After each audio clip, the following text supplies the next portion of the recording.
adiante na nosa programación. Onte comenzábamos a nosa volta ao cole particular aquí. Eso quere dicir esa volta de novo á realidade, a ter en conta que sucede en Santiago de Compostela e toda a nosa ampla contorna, 9 comarcas. Limítrofes algunha, outras máis alá de Santiago de Compostela. Bueno, pois, que mellor que comenzar o curso que vendo un pouco como foi o verán, que deixamos as nosas costas. Estiven por Santiago de Compostela, vin moito movimento, a verdade que sí. E tamén, pois, como pretende o Concello de Santiago pois rematar en traballos, enténdase, este ano 2024 que vai pasando voando. Alcaldesa de Compostela, ben vida de novo, despois do verán coas pilas cargadas. Goretti San Martín, bo día. Pois moi bo día, moitas grazas. Aquí estamos, xa levamos, a verdade, que semanas en Santiago a tope, aínda que tivemos pois 10 diñas de vacacións, o resto do tempo xa estivemos incorporadas ao traballo habitual, aínda que é certo que comezando setembro é cando pois volve a maior parte de traballadores e traballadoras e cando se axilizan moito máis todas as cuestións políticas que temos aí pendentes. Bueno, logrou desconectar neses 10 días, apagou o móvil ou non poido nin facelo? Non, apagar o móvil non se pode, non pode permitirse eso. Tanto como iso, non, pero a verdade é que deses 10 días, en 4 deles, pois logrei unha desconexión bastante grande. Bueno, pois desconectou 4 días, alcaldesa.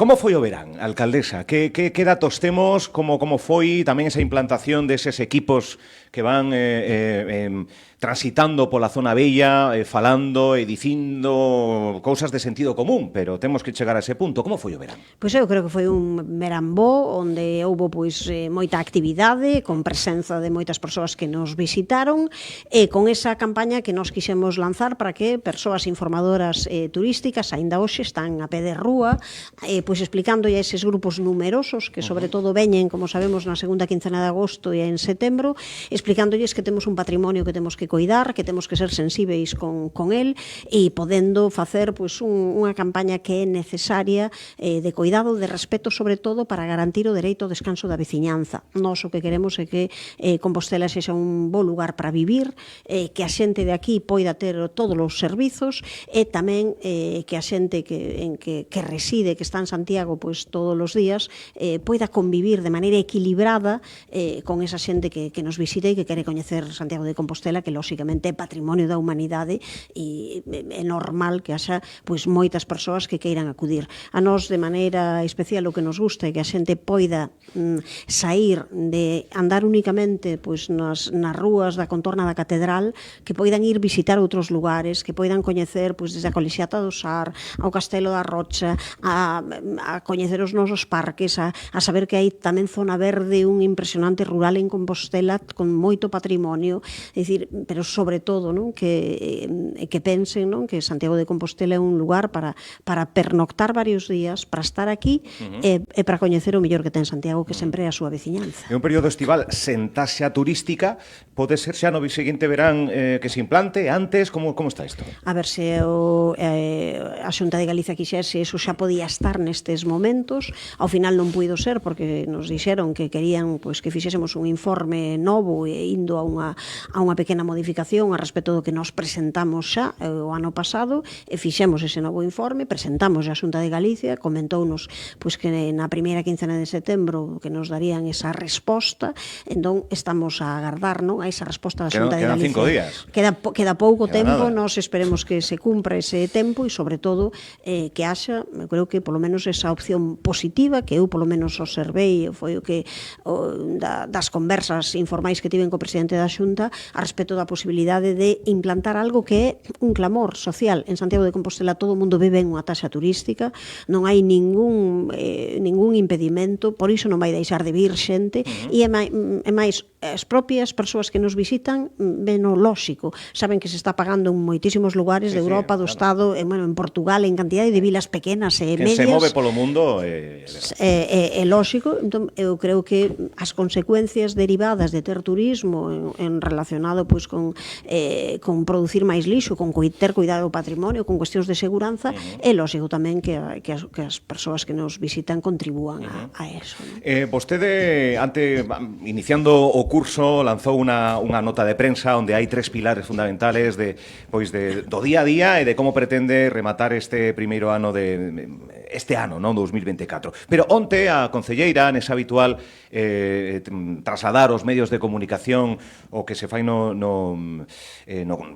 grupo de goberno e demais, falou dun plan de control tributario. Isto, a alcaldesa, soa así, tributo, isto non sei se é moi popular, pero que é este plan de control tributario? Bueno, Por que se fai e por que? Bueno, é algo que é habitual nos concellos, aínda que aquí é certo que hai 4 anos que non se facía, pero é algo habitual onde o que se mira é que todo o mundo por equidade contribúa nas circunstancias en que o teña que facer. Claro que non vale que unhas persoas pois paguen os seus impostos e as súas taxas e outras non o fagan. Entón, nese control o que se mira pois son esas, ocurrir, ¿no? Claro, non debería de ocorrer, pero ás veces pasa tamén, ás veces por circunstancias moi diversas, non sempre porque non se queira, ás veces porque hai falta de actualizacións, hai diversas causas que fan que todos os concellos ás veces teñan que facer pois este control tributario para mirar justamente, xa digo, de que se garanta a equidade e a xustiza social, que todo o mundo poña e achegue. Todo o mundo queremos ter bons servizos, queremos ter pois mellores autobuses, queremos ter servizo de conciliación, queremos ter comedores escolares, queremos ter que as rúas estean ben pavimentadas, queremos ter unha boa recollida de lixo. Para todo iso, que é realmente ter unha Compostela boa de vivir, unha Compostela onde se estea ben, pois para iso necesitamos forzosamente que haxa ingresos e, por tanto, pois eso é o que se pretende, xa digo, con algo que é perfectamente habitual en moitos concellos e que o lóxico é que haxa pois un plan anual de control tributario. Isto é as empresas máis grandes que paguen máis ou non se trata diso? No, o que se trata neste caso é que todo o mundo que teña que contribúa na medida que lle corresponde. Por lo tanto, que simplemente que abone os seus impostos e as súas taxas. Vale, un dos puntos que fixo vostede, así que nos resumiu os medios e, polo tanto, aos nosos ointes, seguidores, un dos puntos que ten claro é que Compostela ten que ser fermosa, bonita, presumir do que somos, e escoitando a vecindade, as propostas que sexan moi participativas. E máis, hai uns presupostos nalgúnas áreas participativas, que así como se chaman. Claro, isto contrarresta co que din algúns dos grupos políticos da oposición que son gobernar para os votantes do BNG. Isto é, claro, isto é romper o que se di, isto é o que se pretende facer, gobernar para todos. Estáse facendo, ten esa impresión? Por suposto que sí, aquí hai unha serie de órganos de participación que levaban anos, en algúns casos deles bastantes anos, que non estaban postos en marcha e que o que fixo este goberno foi poñelos en marcha e facer que participen nel non só a representación política plural da corporación municipal, senón tamén moitísimas asociacións veciñais, culturais, feministas, que teñen algo que dicir. E aí están, pois, recentemente, justamente acabamos de convocar o Consello de Igualdade, un consello que non existía desde o ano 2011, que non se reunía, existían outras con outro formato. Agora é un consello onde, xa digo, pois de repente houve máis de 20 asociacións que quixeron formar parte del, máis a representación política, justamente para coñecer e partillar. Exactamente igual que ese, hai tantos outros. Eu creo que esa participación, non, é unha participación lóxica, porque hai que escoitar o que din o resto dos grupos políticos, por suposto que sí, que forman parte da corporación, pero tamén hai que escoitar a poboación de Compostela, que ten que no día a día ter espazos, non, de intercambio, de diálogo, de poder dicir cales son as súas opinións, non, a respecto das cuestións cruciais que temos por diante, non? Vostede recibe os veciños que solicitan cita en algún día concreto? Como se atopa cos veciños? Na propia rúa ou no despois? Como fai? Bueno, eu creo que hai de todo. Unha persoa que é alcaldesa como a min, ao final estás recibindo veciñanza todo o día, porque eu vindo para aquí xa dicía sempre, necesito un pouco máis de tempo porque veño a andar. É que puxemos a emisora nesta esquina precisamente para que acabe cruzando, non, todo o ensanche, unha parte da zona histórica é o ensanche, e hai xente que me para dicirme, pois eu xa polo camiño fun recollendo uns cantos recados, media dúcia de recados levo xa para cando volva. Pero tamén hai asociacións veciñais ou veciños e veciñas a título particular que escriben á alcaldía e que son recibidas normalmente os días en que poñemos pois máis sempre que non lo permiten, porque claro, hai outras xentes e outros compromisos de representación pública Claro. no Concello de Santiago que hai que atender, pero sempre, pois, nos martes, mércores ou xoves son días de recepción de veciñanza. Vale. Nalgúns casos a recepción é directamente comigo e os concelleiras implicados. Senón Noutro con algún caso, responsable delegado, noutro ¿no? caso directamente cos concelleiros e concelleiras nalgúnas áreas cando sexan cuestións que as poidan abordar de Bueno. maneira directa. Penso que calquera que colle o bastón de mando quere que os cidadáns do seu concello vivan tranquilos, vivan, en fin, vivimos nunha cidade tranquila? Sí, vivimos nunha cidade tranquila, nunha cidade segura, todos os índices económicos ademais dan que podemos estar ben orgullosas do camiño polo que imos transitando. Realmente, a respecto pois, do que acontece noutros lugares, estamos nun espazo que vai ben desde o punto de vista económico, temos que mellorar e conseguir diversificar máis a nosa economía, pero temos unha cidade da que podemos estar orgullosas nós. Este é un dos puntos fundamentais deste goberno. Queremos unha Compostela orgullosa de si propia, unha Compostela que se saiba copartícipe das decisións que se toman e un lugar onde, pois, tal e como nos din, estamos medrando a respecto do número de habitantes, estamos conseguindo que haxa pois, esa mellora a nivel económica e estamos buscando novas diversificacións, como a nosa aposta moi concreta, porque sexamos un nodo logístico de todo o que é o noroeste da península, non? A partir desa plataforma de mercadorías que virá en breve e da aposta realmente por parte do Estado tamén, porque haxa aquí pois, un investimento relevante que eu creo que tamén vai atraer a máis emprego en Santiago de Compostela, xunto con todas as sinerxías que poidamos facer coa Universidade de Santiago e con ese talento, non? Agora que vai comezar o curso, non? Que estamos en épocas tamén de inicio de curso escolar e inicio de curso universitario, chegou o estudantado. Eu creo que iso todo non temos que ser capaces non de conseguir esa diversificación, pero sí, Santiago é unha cidade tranquila, Santiago é unha cidade segura, Santiago é unha cidade, vamos, acolledora, sen ninguna dúbida. Santiago é unha cidade de comercio, pero non sei se vostede, bueno, atendendo aos veciños, pero veu a cantidade, son múltiples factores, pero non sei como o Concello pode botar unha man, o relevo xeracional pode ser moita, a xubilación pode ser moita, o modus operandi de mercar, tristemente, na comodidade do salón, din. Pero que podemos facer polo comercio? Hai moito local pechado, hai moitísimo local pechado. E supoño que habrá emprendedores e emprendedoras que Santiago de Compostela como capital pois pode ser atraínte, pero algo non concorda, alcaldesa. Ben, como ti moi ben dicías, isto non é unha cuestión que veña de agora, hai moitos factores que teñen que ver coas vendas online, tamén con como se foi deseñando non tampouco só para Santiago de Compostela, pero cidades onde pois nos arredores, nas aforas instalaron polígonos que tiñan que ser industriais e acabaron sendo en parte comerciais e, por tanto, derivando a xente ás zonas ao extrarradio en vez de estar no centro das cidades. Así que hai unha serie de factores sobre os que nós estamos intentando conseguir que Santiago recupere. Entre eles, que Santiago sexa visto polas persoas que chegan aquí como capital de compras, como un lugar tamén onde poidan traspasar. Fixemos campañas nese sentido, tanto desde a área de comercio como desde a área de promoción turística.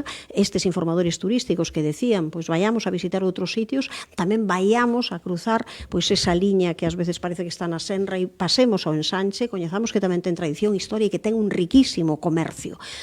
Tamén coa posibilidade de garantir, non, que os baixos comerciais continúen sendo comerciais en moitas zonas para que se creen eses núcleos nos barrios que poidan existir. Nos estamos realmente moi preocupadas porque as cidades non se entenderían sin o seu comercio de proximidade. Creo que hai que facer un chamamento tamén a sensibilización cidadá de que toda a xente aposte justamente por ese comercio de proximidade e, sobre todo, traballar na liña de que o comercio onde ten que estar nos centros das cidades, non nas aforas. Non? Son todas liñas onde desde urbanismo xa digo que se está traballando nestes temas. Bueno, mobilidade.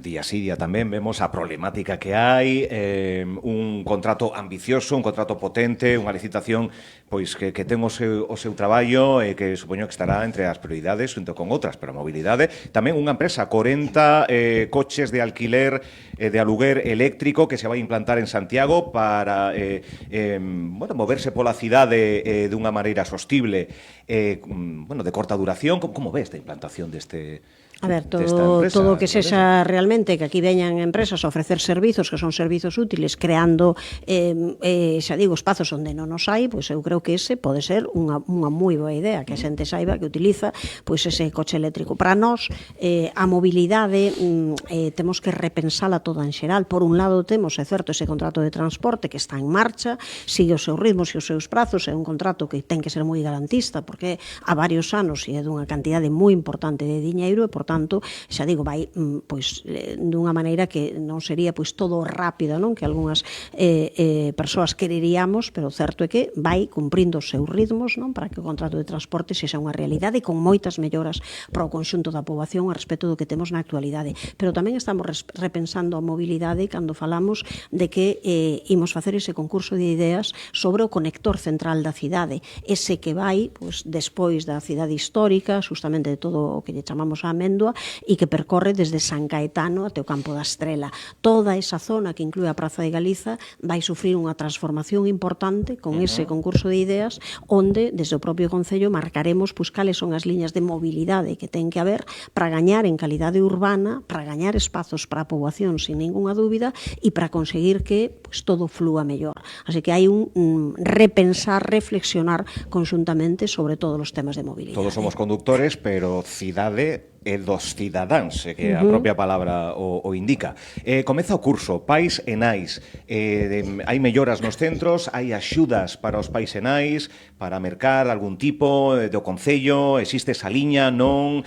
Como botamos unha man ás familias máis necesitadas nesta volta ao cole e no día a día? Por suposto que nós temos desde bolsas de axuda tanto para o comedor, como para actividades, como para as necesidades dos recursos básicos. Existen esas bolsas, non, en funcionamento e ademais con partidas importantes, con partidas relevantes, e logo, como é sabido, o Concello de Santiago encárgase do que son aquelas obras máis menores nos centros educativos. As obras maiores son responsabilidades da Xunta de Galicia, pero as obras menores son responsabilidade do Concello, que leva xa realizadas durante toda a etapa anterior ao comezo do curso, pois unha serie importante desas melloras necesarias de pintado, de humidades, de cuestións relacionadas con pabillóns. Hai cuestións, non, en todos os coles, eu creo que cunha axuda moi potente por parte do Concello. Un par de apuntes breves. A Rúa do Pombal inaugurouse un treito e demais.